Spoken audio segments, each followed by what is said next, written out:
After their English translation practice class, Lily and Jack approached Dr. Annie Liu in the hallway. They had just learned about modulation as a translation technique, but still felt unsure about how to use it effectively. Dr. Liu, Lily began, we understand modulation involves changing perspectives in translation, but how exactly does it work in practice? Could you give us some examples? Dr. Liu smiled and motioned for them to follow her back to the classroom. Of course, let me explain. Modulation means saying the same thing from a different perspective without altering the original meaning. It's particularly useful when a literal translation feels awkward or unnatural in the target language. She picked up a marker and wrote on the board. Sometimes strictly following the source text can tie the translator up in knots, and a shift in perspective is called for. For example, she said, take this English sentence, do not stand on the toilets. If you translate it literally into Chinese, it would sound odd or even humorous. Instead, you shift the perspective and translate it as, 请你坐姿使用马桶，请你坐姿使用马桶, which means please use the toilet in a sitting position. It conveys the same meaning, but is more appropriate for Chinese readers.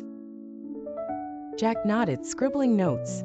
So, modulation is about finding a better way to express the same idea, right? Exactly, said Dr. Liu. It's like viewing a scene from a different angle. Let's look at another example. The weather is unbearably hot. In Chinese, instead of a direct translation, you might say, 天气热得受不了，天气热得受不了, which shifts the focus to how people feel about the heat, making it more relatable. Dr. Liu paused, then explained the two main types of modulation. She said, first, there is obligatory modulation, which is necessary when a direct translation doesn't work. For instance, consider the English sentence, this road is closed to vehicles. If you translated it literally into Chinese, it might not make sense.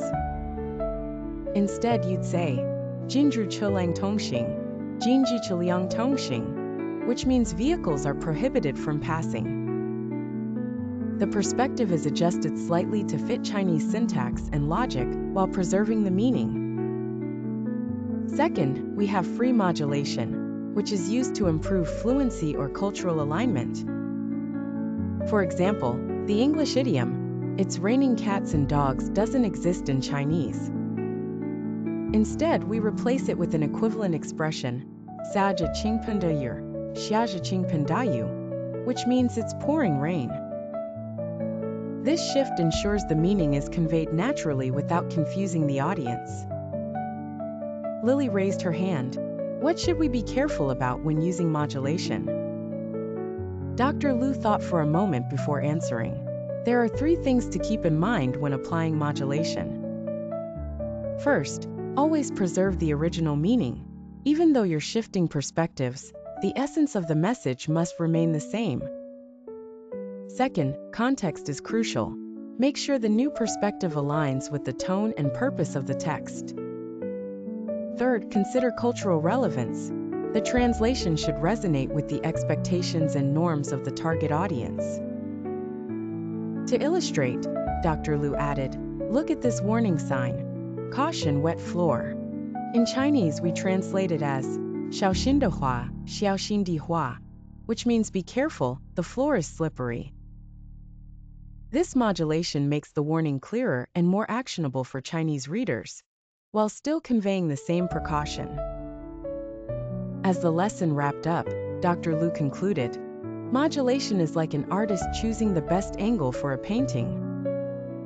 It ensures the message remains true, while adapting it to the needs of the target audience. Practice often, and you'll master the art of shifting perspectives. Lily and Jack left the classroom with newfound clarity, ready to apply modulation in their next translation assignments, confident that they could now bring both meaning and naturalness to their work.